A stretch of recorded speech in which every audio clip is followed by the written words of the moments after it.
So good morning guys. तो चलिए start करते हैं आज के यानी कि 10 मई के इंपॉर्टेंट करंट अफेयर्स को। और आज का सबसे इंपॉर्टेंट प्रश्न ये रहा आपके सामने कि अभी हाल ही में भारत का नया नौसेना प्रमुख किसे बनाया गया है। तो सही उत्तर होगा कृष्ण स्वामीनाथन को। और अब ये भारत के नए हमारे नेवल चीफ नौसेना प्रमुख बन गए हैं। अभी जो हमारे नेवल चीफ हैं आप जानते हो कौन है, दिनेश कुमार त्रिपाठी हैं।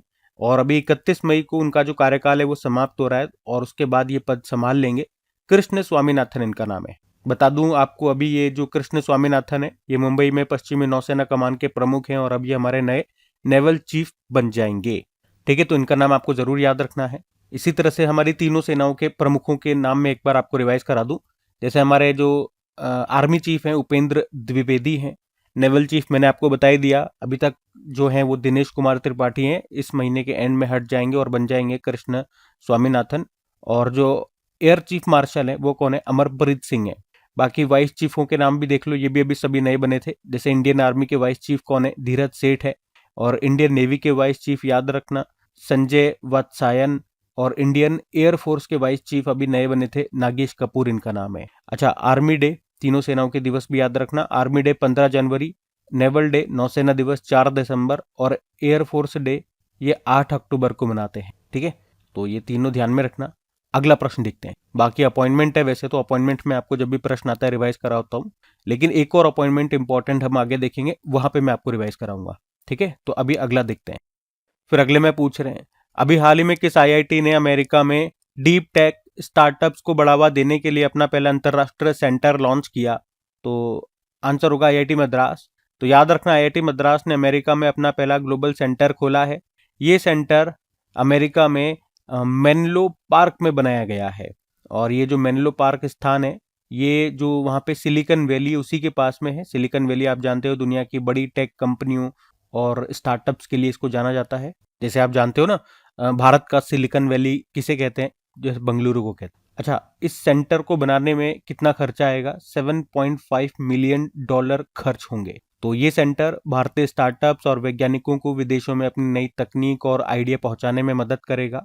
इसका मुख्य काम क्या होगा, तो ये सेंटर भारतीय स्टार्टअप्स की मदद करेगा। कैसे, विदेशों में बिजनेस बढ़ाने में, बड़े निवेशकों से पैसा जुटाने में, नई तकनीक को दुनिया तक पहुंचाने में और विदेशी कंपनियों के साथ साझेदारी करने में ये सेंटर काम आएगा। ठीक है, और किसने खोला इस सेंटर को या कौन खोल रहा है, आईआईटी मद्रास, याद रख। अच्छा, यहाँ पे एक टर्म हमने बात करी है डीप टेक स्टार्टअप, मतलब ये जो सेंटर है खासकर डीप टेक स्टार्टअप्स को आगे बढ़ाने में मदद करेगा। अब ये डीप टेक स्टार्टअप क्या हो गया भैया, ऐसे स्टार्टअप्स जो आर्टिफिशियल इंटेलिजेंस, रोबोटिक्स, इलेक्ट्रिक विमान, ऊर्जा तकनीक जैसी कठिन और नई तकनीकों पर जो स्टार्टअप्स काम कर रहे हैं उन्हें डीप टेक स्टार्टअप्स कहा जाता है। अच्छा, इसके अलावा आईआईटी मद्रास अमेरिका के ईस्ट कोस्ट में अपना दूसरा सेंटर खोलने की भी योजना बना रहा है ताकि भारत और अमेरिका के बीच तकनीकी और इनोवेशन सहयोग और मजबूत हो। अच्छा, अमेरिका में भारत के राजदूत कौन है, विनय मोहन क्वात्रा है। ठीक है, अब यहाँ पे जैसे आईआईटी मद्रास की हमने बात करी, तो इसी तरह से कुछ और आईआईटीज जो न्यूज में रहे मैं आपको रिवाइज कराऊं। एक हमने पढ़ा था भारतीय खगोल भौतिकी संस्थान, इंडियन इंस्टीट्यूट ऑफ एस्ट्रोफिजिक्स जो बेंगलुरु में है। ये और आईआईटी बॉम्बे के वैज्ञानिकों ने एक अंतरराष्ट्रीय टीम के साथ मिलकर के सुपर किलोनोवा नामक एक शक्तिशाली ब्रह्मांडीय विस्फोट की खोज की थी। और हमारे जो विदेश मंत्री सुब्रमण्यम जयशंकर जी, इन्होंने आईआईटी मद्रास के परिसर में आईआईटीएम ग्लोबल रिसर्च फाउंडेशन को लॉन्च किया था। आईआईटी बॉम्बे और अमेरिका की कोलंबिया यूनिवर्सिटी, इन्होंने साथ में मिलकर के सेंटर ऑफ एआई मैन्युफैक्चरिंग स्थापित करने के लिए समझौता किया। शिक्षा मंत्रालय ने किस आईआईटी के साथ मिलकर साथ ही एप्लीकेशन लॉन्च किया, आईआईटी कानपुर। आईआईटी गुवाहाटी ने हाइड्रोजन ईंधन उत्पादन और समुद्री जल विलवणीकरण के लिए MXCNE आधारित सामग्री विकसित की है। दिल्ली सरकार ने वायु प्रदूषण से निपटने के लिए स्मॉग ईटिंग फोटो कैटेलिक कोटिंग्स का परीक्षण करने के लिए आईआईटी मद्रास के साथ समझौता किया था। और भारत का पहला एकीकृत कृषि खुफिया पारिस्थितिकी तंत्र यानी कि India's first integrated agricultural intelligence ecosystem अभी किसने तैयार किया, आईआईटी रोपड़। आईआईटी मद्रास ने एक नया और मजेदार फुटबॉल जैसा खेल शुरू किया, इसका नाम रखा इन्होंने ओमेगा बॉल। इसमें 2 नहीं बल्कि 3 टीमें एक साथ खेलती है। और हर्बा लाइफ इंडिया और आईआईटी मद्रास ये मिलकर भारत का पहला प्लांट सेल फर्मेंटेशन उत्कृष्टता केंद्र कहां पर स्थापित करेंगी, तो आंसर होगा चेन्नई में। वैसे भारत का पहला आईआईटी याद रखना आईआईटी खड़गपुर है। ठीक है, अगला प्रश्न हम देखते हैं। फिर अगले में पूछ रहे हैं कि भारत का पहला शहरी मौसम परीक्षण केंद्र और एरोसोल वेधशाला कहाँ पर स्थापित की गई है? तो आंसर होगा चेन्नई में। तो चेन्नई में याद रखना भारत का पहला शहरी मौसम परीक्षण केंद्र और एरोसोल वेधशाला को शुरू किया गया। इसका मतलब है कि अब शहर के मौसम और प्रदूषण को और ज्यादा सटीक तरीके से समझा जा सकेगा। इसे Indian institute of tropical metrology जो पुणे में है उसने इसको बनाया है। कहाँ बनाया? SRM institute of science and technology Chennai में इसको बनाया है। तो इस केंद्र में लगभग 15 आधुनिक मशीनें लगाई गई हैं जो हवा, बारिश, तापमान और प्रदूषण की जानकारी इकट्ठा करेंगी। और वैज्ञानिक फिर खासकर एरोसोल एरोसोल मतलब हवा में मौजूद जो बहुत छोटे धूल के, धुएं के या प्रदूषण के कण होते हैं उनका स्टडी करेंगे। और इससे ये पता चलेगा कि समुद्र की हवा और शहर की गर्मी मिलकर के चेन्नई के मौसम को कैसे बदल रही है। तो इससे फायदा होने वाला क्या है कि इससे मौसम की ज्यादा सही भविष्यवाणी ये कर पाएंगे। भारी बारिश, तूफान और बाढ़ जैसी घटनाओं की जल्दी से चेतावनी मिल पाएगी। प्रदूषण और जलवायु परिवर्तन को उस पर बेहतर रिसर्च ये कर पाएंगे। आपदा से बचाव की तैयारी मजबूत होगी। ठीक है, तो ये चेन्नई में भारत का पहला शहरी मौसम परीक्षण केंद्र और एरोसोल वेधशाला शुरू की गई है। किसने शुरू किया, चेन्नई में भी कहाँ पर शुरू कर रहे हैं, क्या फायदा होगा, ठीक है, वो सब मैंने आपको यहाँ पे बताया। अब ये इस तरह का भारत में पहला है। ठीक है, तो भारत में पहले से ही संबंधित कुछ प्रश्न मैं आपको करा रहा हूं, ध्यान से सुनना। अगर बात करें, झारखंड के हजारीबाग को सरकार ने भारत का पहला मोती पालन क्लस्टर घोषित किया। भारत में पहली बार आईसीयू मरीजों के लिए portable bed side MRI system ये कहां पर स्थापित किया गया? एम्स दिल्ली। हर्बलाइफ इंडिया और आईआईटी मद्रास ये मिलकर भारत का पहला प्लांट सेल फर्मेंटेशन उत्कृष्टता केंद्र कहां पर स्थापित करेंगे? चेन्नई में ही। उड़ीसा के भुवनेश्वर में भारत की पहली advanced 3D chip packaging unit की आधारशिला रखी गई। मरीन स्पेशल प्लान लॉन्च करने वाला देश का पहला राज्य बना उड़ीसा। अहमदाबाद स्थित कांकरिया कोचिंग डिपो भारत का पहला जल तटस्थ रेलवे डिपो बन गया है। भारत की पहली स्पेस टेक यूनिकॉर्न कंपनी बन गई स्काई रूट एरोस्पेस, जिसका मुख्यालय है हैदराबाद में। देश की पहली खुले तौर पर क्वीर राज्यसभा सांसद कौन चुनी गई थी? मेनका गुरुस्वामी पश्चिम बंगाल से हैं। और भारत का पहला एम्फीबियस ड्रोन जिसका नाम है अवतार, इसको लॉन्च किया गया। एम्फीबियस मतलब होता है ये पानी में भी चलेगा और पानी के बाहर भी। और अभी डिजिटल ट्विन पहल शुरू करने वाला भारत का पहला बंदरगाह बना था वीओ चिदम्बरनार बंदरगाह। ये है कहाँ पर? तमिलनाडु में। भारत की पहली क्वांटम कंप्यूटिंग वैली ये कहाँ पर बनेगी? अमरावती, आंध्र प्रदेश। और जो गोवा है ये केरल के बाद बर्ड एटलस प्रकाशित करने वाला दूसरा भारतीय राज्य बन गया। ठीक है, ये सारे इंपॉर्टेंट प्रश्न है भैया, ध्यान में रखना। अगला प्रश्न देखते हैं। फिर अगले में पूछ रहे हैं कि 9 मई 2026 को पश्चिम बंगाल के नए मुख्यमंत्री के रूप में किसने शपथ ली है? तो सही उत्तर होगा शुवेंदु अधिकारी। तो अभी 9 मई यानी कि कल शुवेंदु अधिकारी ने पश्चिम बंगाल के नए मुख्यमंत्री के रूप में शपथ ले ली है। और ये इंपॉर्टेंट क्यों है? क्योंकि पहली बार बीजेपी की सरकार पश्चिम बंगाल में बनी है। उन्हें वहां के राज्यपाल RN रवि ने शपथ दिलाई है। अभी हमने पढ़ा था पश्चिम बंगाल विधानसभा चुनाव में बीजेपी जीत गई है। पश्चिम बंगाल में बीजेपी ने पहली बार इतनी बड़ी जीत हासिल की है। टोटल 293 सीटों में से बीजेपी को 207 सीटें मिली, जबकि ममता बनर्जी की जो टीएमसी पार्टी है उसने मात्र 80 सीटें जीती। और शुवेंदु अधिकारी इन्होंने भवानीपुर सीट से ममता बनर्जी को 15,000 सीटों से। तो ममता बनर्जी 15 साल तक लगातार सत्ता में रहने के बाद इस बार ये बाहर हो गई। तो सिंपल सा याद रखेंगे, पश्चिम बंगाल के नए मुख्यमंत्री बन गए कौन? शुवेंदु अधिकारी, बीजेपी पार्टी। बाकी धीरे धीरे और भी राज्यों के बारे में आपको बताऊंगा, जैसे अब कल हम पढ़ेंगे विजय थेलापति के बारे में। एक एक करके लेकर के चलता हूँ, है ना। अब पश्चिम बंगाल की जैसे बात कर लेते हैं। कैपिटल कोलकाता है, ये रहा यहाँ पे पश्चिम बंगाल। मुख्यमंत्री हमने कहा शुवेंदु अधिकारी बन गए, गवर्नर RN रवि हैं। कुछ करंट अफेयर्स के प्रश्न यहाँ से पढ़े। तो अभी 2026 वाले करा रहा हूँ आपको। देश की पहली वंदे भारत स्लीपर ट्रेन ये शुरू हुई है।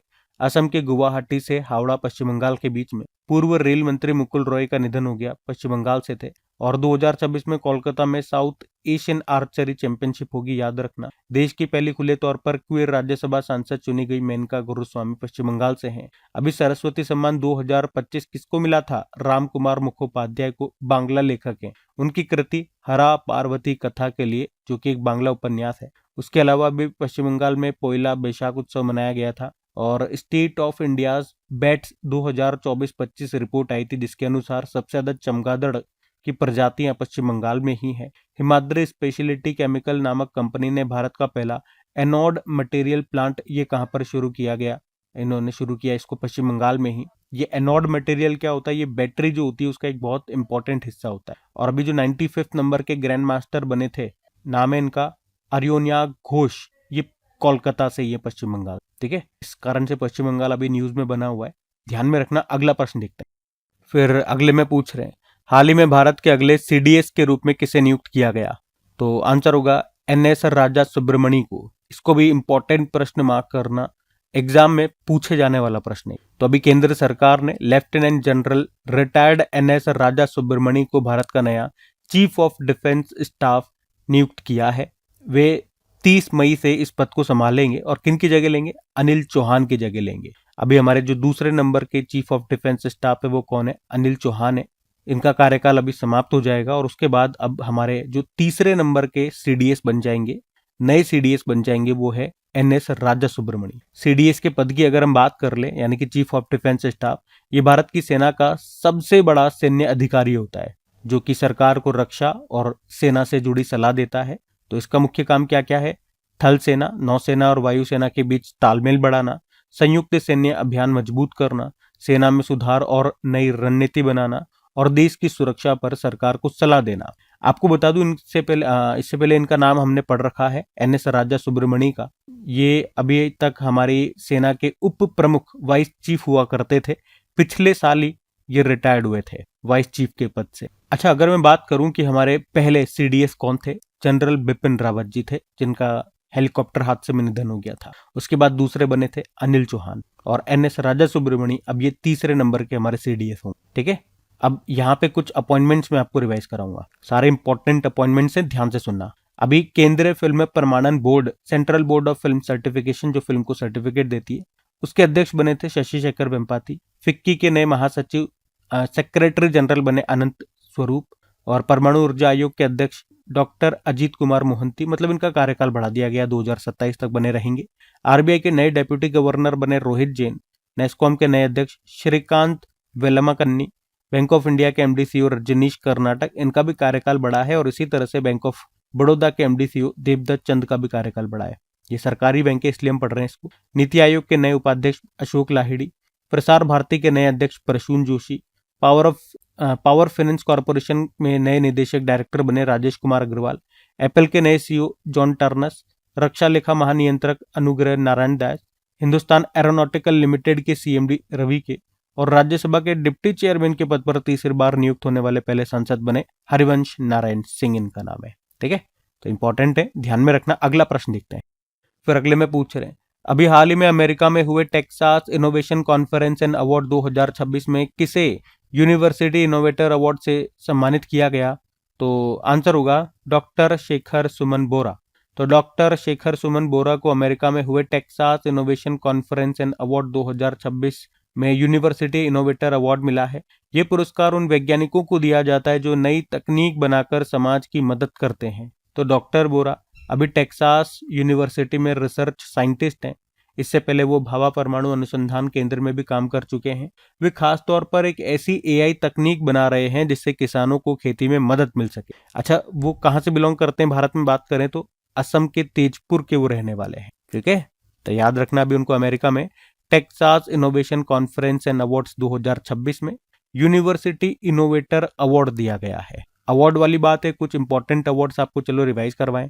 अभी हमने पढ़ा था अरुंधति रॉय का जो मेमोयर है, संस्मरण है, Mother Mary comes to me, इसको ऑटोबायोग्राफी कैटेगरी में 2025 के national book critics circle award से सम्मानित किया गया था। 2026 का लता दीनानाथ मंगेशकर पुरस्कार मिला कैलाश सत्यार्थी को। कैलाश सत्यार्थी की ऑटोबायोग्राफी याद रखना, दिया सलाई है। 2026 का व्हीटली अवार्ड, जिसे ग्रीन ऑस्कर भी कहते हैं, ये 2 भारतीयों को दिया गया था, परवीन शेख और बरखा सुब्बा को। आंध्र प्रदेश के जो मुख्यमंत्री हैं एन चंद्रबाबू नायडू जी, इनको business reformer of the year 2025 का अवार्ड मिला। ब्रेक थ्रू प्राइज 2026 किस भारतीय को मिला?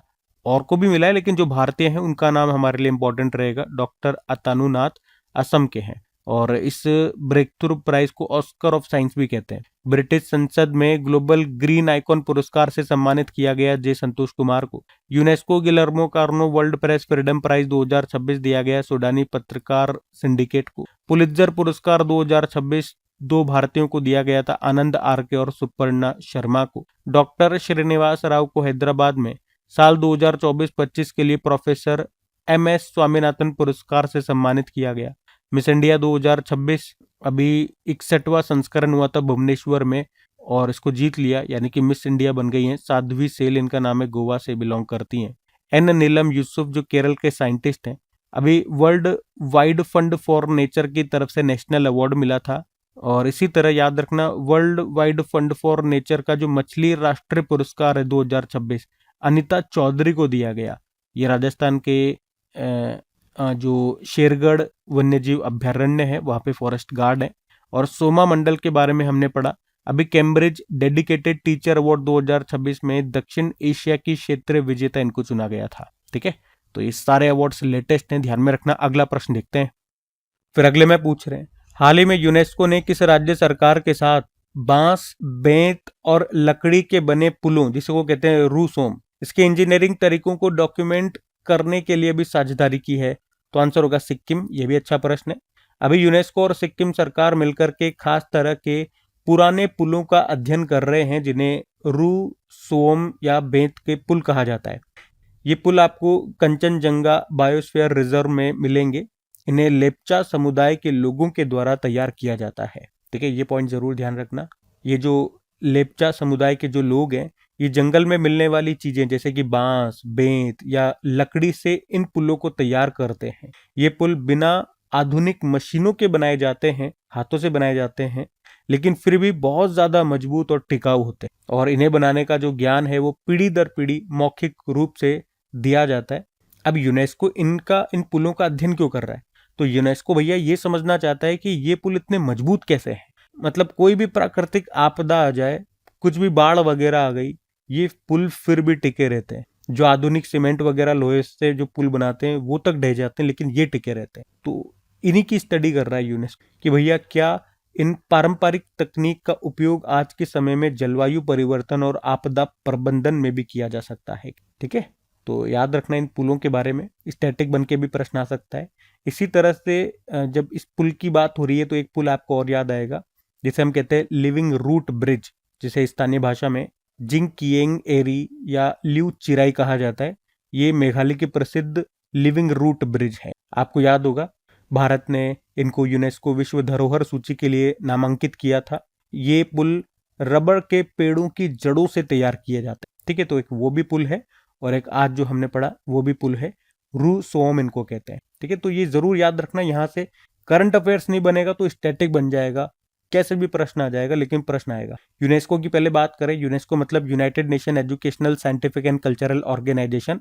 स्थापना होती है 1945 में, headquarter Paris France. Director general है खालिद अल नानी, इजिप्ट से हैं, नए बने थे, ध्यान रख। बाकी आज के प्रश्न में हमने सिक्किम की बात करी, तो ये रहा मैप में सिक्किम।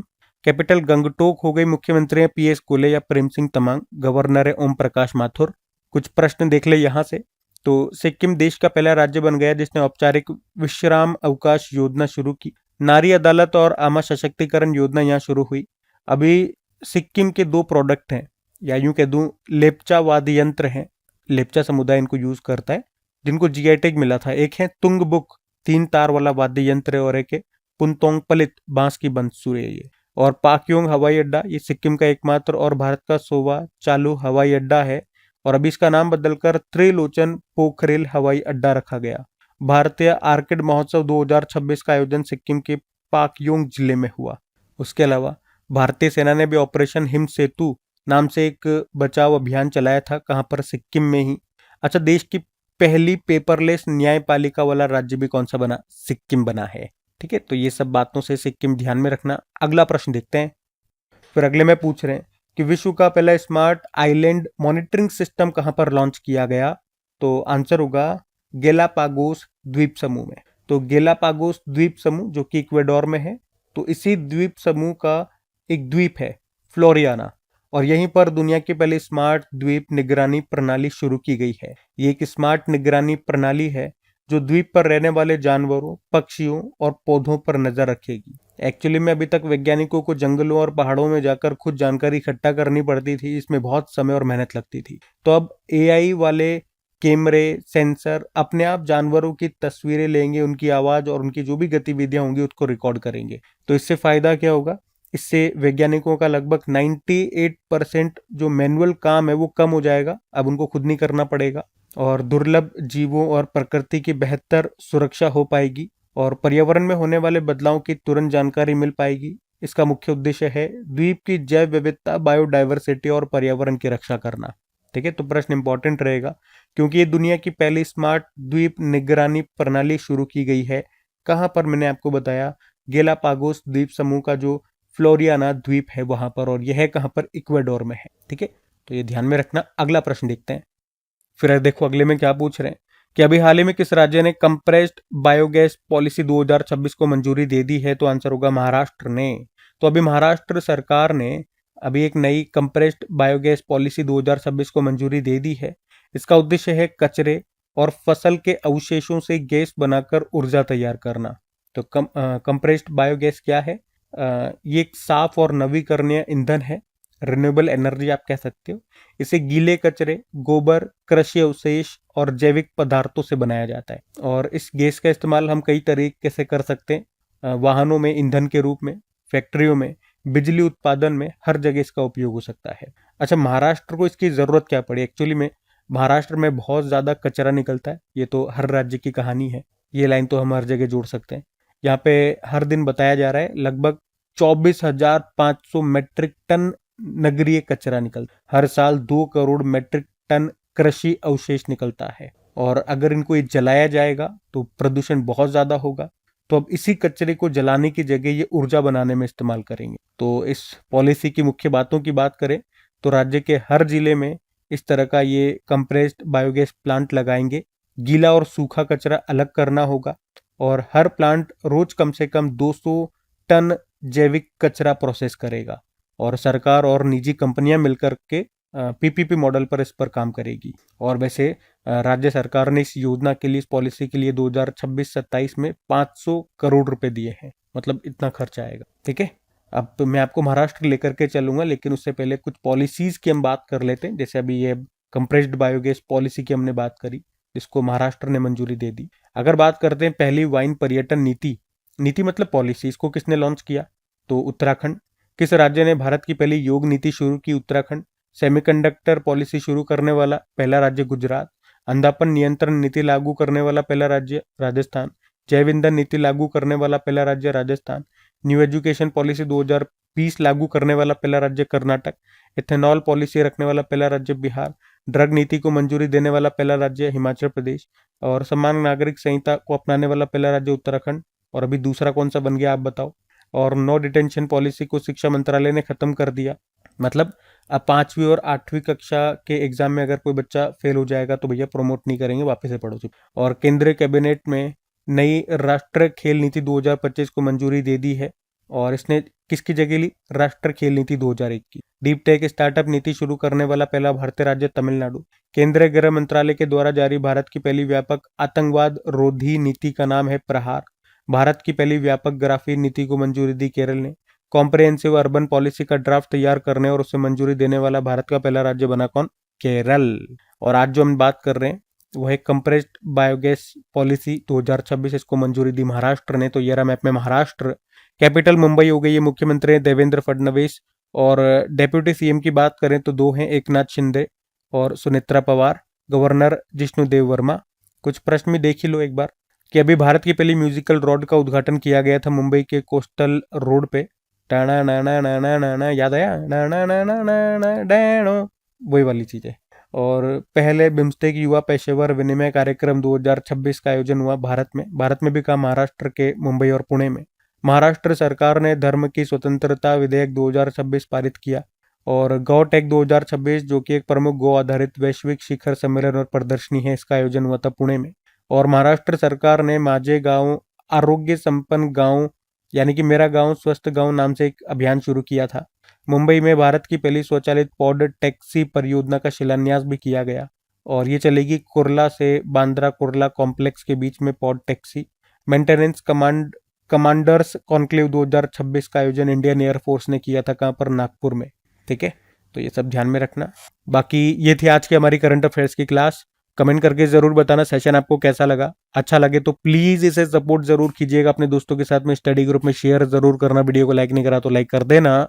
और बाकी अपनी एप्लीकेशन फिर से स्टार्ट हो चुकी है, कल परसों से ही स्टार्ट हो गई थी, कल मैं बताना भूल गया। ठीक है, तो डेली पीडीएफ आपको वहाँ पे मिल जाती है, डेली करंट अफेयर्स की क्विज आपको वहाँ पर मिल जाती है बिल्कुल फ्री ऑफ कॉस्ट में, आप प्रैक्टिस करें। और डेली के साथ साथ अब वीकली क्विज भी मैं आपको वहाँ पर बना करके दे रहा हूँ। जैसे कल मैंने अप्रैल मंथ के जो वीकली हैं वो अपलोड कर दिए हैं। इसी तरह से 2-4 दिन में जो अभी 2026 में जितने भी महीने छूट गए उस सबका वीकली क्विज में अपलोड कर दूंगा, वीकली होने के बाद मंथली भी डाल दूंगा। ठीक है, तो वहां जाएं, प्रैक्टिस करें। प्रैक्टिस ही वो चीज है जो आपको सफल बनाएगी, जो इन सब्जेक्ट्स को, इन क्वेश्चंस को लंबे समय तक, एग्जाम तक, कम से कम एग्जाम तक याद रखने में मदद करेगी। वो एक ही चीज है, वो एक ही दवा है, वो है प्रैक्टिस। तो उन क्वेश्चंस को बार बार निकालो, बार बार लगाओ। ठीक है, तो क्रिक एग्जाम एप्लीकेशन, इसका लिंक डिस्क्रिप्शन बॉक्स में गिवन है। बाकी चलो अभी कल के करंट अफेयर्स का हम क्विक रिवीजन कर लेते हैं और सेशन एंड करते हैं। तो कल पहला प्रश्न पूछा था, अभी इंटरनेशनल ऑर्गेनाइजेशन फॉर माइग्रेशन की एक रिपोर्ट आई जिसके अनुसार 2026 में सबसे ज्यादा रेमिटेंस पाने वाला देश कौन सा है, तो आंसर होगा इंडिया है। फिर अगले में पूछा 22वीं राष्ट्रमंडल टेबल टेनिस चैंपियनशिप 2026 का आयोजन कहां पर होगा, तो ये दिल्ली में होगा। और संयुक्त कमांडरों के सम्मेलन का दूसरा संस्करण कहां पर अभी शुरू हुआ है, तो ये हुआ है शुरू, मतलब हो चुका है अभी, तो ये जयपुर राजस्थान में हुआ। और डीआरडीओ ने सीबीआरएन फील्ड ट्रेनिंग और प्रदर्शन केंद्र का उद्घाटन किया कहां पर, तो आंसर होगा दिल्ली में। सीबीआरएन मतलब मैं आपको बता चुका हूं। उसके अलावा फिर आपसे पूछा था रियल टाइम गवर्नेंस और लास्ट माइल डिलीवरी के लिए भी सीपीओ पोर्टल लॉन्च किया नीति आयोग ने। और फिर पूछा था विश्व थैलेसीमिया दिवस ये मनाया गया अभी 8 मई को। भारत की पहली स्पेस टेक यूनिकॉर्न कंपनी ये बन गई है स्काईरूट एरोस्पेस। किस मंत्रालय ने जननी प्लेटफॉर्म लॉन्च किया, तो स्वास्थ्य मंत्रालय ने। बाकी चलो कल का भी होमवर्क प्रश्न देख लेते हैं और सेशन एंड करते हैं फिर। तो कल पूछा था किसे पद्म पाणि पुरस्कार से सम्मानित किया गया, तो आंसर होगा इलैया राजा को। आप सभी ने प्रश्न का बिल्कुल सही उत्तर दिया। अब ये आज का आपका होमवर्क प्रश्न,